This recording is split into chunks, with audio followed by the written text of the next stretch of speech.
commission proposed 7 weeks to be able to present your case. But yesterday, senior advocate our count made it 6 weeks. But the court has narrowed it down to 3 weeks. That 3 weeks will be enough for you to present your case. And you also said that you also have to go through the feedback. The 3 weeks to judge this before it completes. You see, the important thing is the court has a discretion to reduce the hearing, the period of hearing as presented in the Electoral Act. And that's what I've done, because if we are to be given our 7 weeks, it means that our petition will expire. And that will not be in our own interest. So what we have to do is to do case management. Call witnesses that are very material, that will enable us establish that what INEC did is very, very unfortunate. And we believe that within the period allocated to us, we should be able to establish that.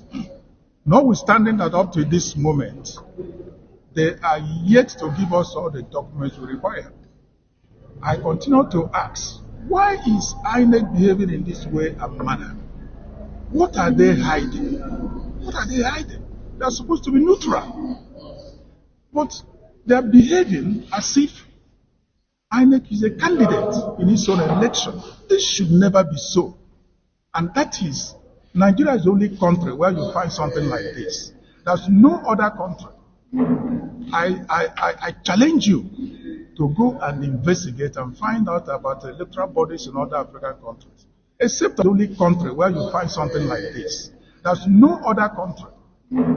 I challenge you to go and investigate and find out about the electoral bodies in other African countries.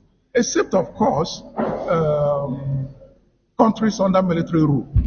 That's where you may have a different situation. But in Kenya, in Malawi, South Africa, and quite a number of others, they remain neutral. But in Nigeria, you see them frustrating petitioners, preventing petitioners from having access to documents, which is so difficult to comprehend why this should be so. But they have no choice, because once we start trial, which is on May 13th, 30th May, we will serve them subpoena. And it comes with an order of court. And they will never decline bringing the documents.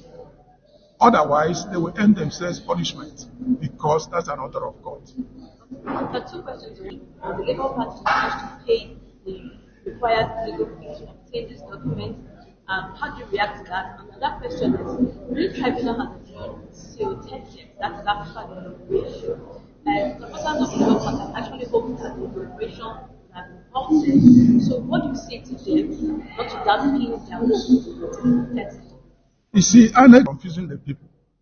We at no time did we say we cannot pay. We have letters. I forgot to bring it to you, gentlemen of the press, today. 5 letters we wrote them, indicating that we are ready to pay, to collect the documents. When I'm coming here some other time, I will bring the letters duly received and endorsed by INEC. Why are they telling lies to say that we couldn't pay? This is very, very, very unfortunate. What of the documents that we have collected? Did we pay for them? Of course we paid for them. And they gave us those ones, but refused to give us others. I give you River State, for example. Now, River State, I understand, has 23 local governments. Election took place on 25th of February. Now, a few days ago, when they gave us 15 results, they are yet to complete the results. Close to 3 months since after the election. You can find out. Why are they holding on to those results? Is it not for manipulation? Of course it's for manipulation. When they are done with manipulation, they will not release them. If they have nothing to hide, why not release all the results? Why not release them? Even 1 month after the election. Why is it so difficult for INEC to release results rather than playing one prank or the other. You know, until we get into trial, rather than playing one prank or the other. You know, until we get into trial, we are going to expose them. We will certainly expose them. And I assure you this trial will be, the advocacy will be very robust. We will expose them. We will expose them. There's no hiding place. I assure you. So lastly, what should Labour Party do? You see, we do not want to jump into a situation where we'll be chasing shadow and our petition will expire. We don't want to do that. The important thing is, at the end of the day, if the court rules in favor of our petition, that somebody is right there on seat, does not mean anything. You'll be taken away from the seat. It has happened in Malawi. It has happened in Kenya. These are smaller countries than Nigeria. So I don't see why it cannot happen in our country. Because we will always get our feet wrong. That's the problem.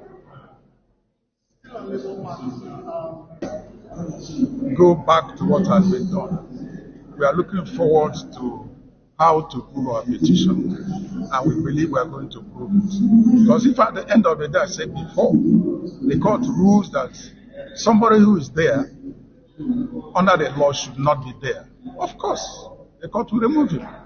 What is important is the issue of courage. And that's it. So it's a case of consolidation. The only thing important is that all three petitions they are going to be had together, but each one will maintain its identity. I hope you understand it. We maintain its own identity at the end of the day, and judgment will be given in respect of each and every one of them. But it's just a matter of convenience to save time. That's why they were consolidated, and we have no problem with that.